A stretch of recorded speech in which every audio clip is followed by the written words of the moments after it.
Я стала жертвой банковских мошенников. Мне позвонили и представились сотрудниками банка с фамилией, именем, отчеством и должностью. И сказали, что была попытка проникновения к моему счету и снятия с него суммы денег. На счету была очень большая сумма денег. И для того, чтобы этот пробел, так сказать, этот момент ликвидировать, мне нужно снять всю наличность, закрыть этот счет и переложить на страховой счет, который они мне укажут.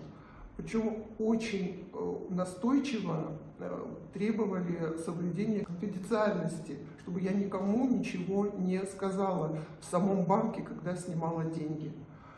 Ну и я, к сожалению, послушалась.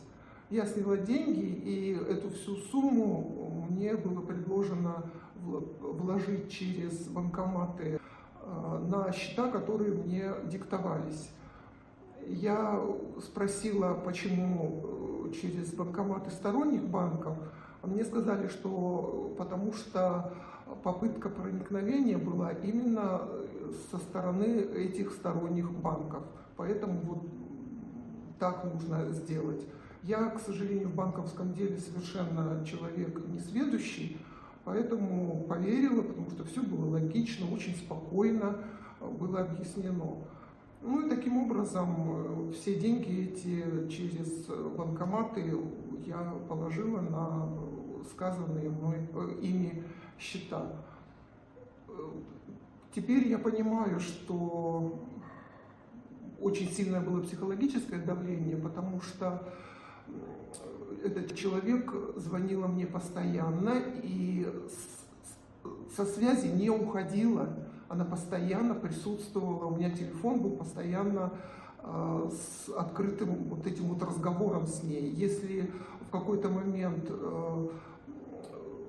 он отключался, мне тут же звонили заново, причем звонили с разных номеров. Когда я спросила, почему с разных номеров звонят, мне объяснили, что там есть различные номера телефонов, корпоративные, там и личные, и много сотрудников работают, и вот как свободный номер, какой номер свободный, с того и звонят. Вот таким образом. Вот так у меня увели все мои деньги. Люди, пожалуйста, даже если вам звонят, как-то извиняйтесь, скажите, говорите, чтобы вам перезвонили чуть позже, и звоните, пожалуйста, на горячую линию банков, от имени которых вам звонят.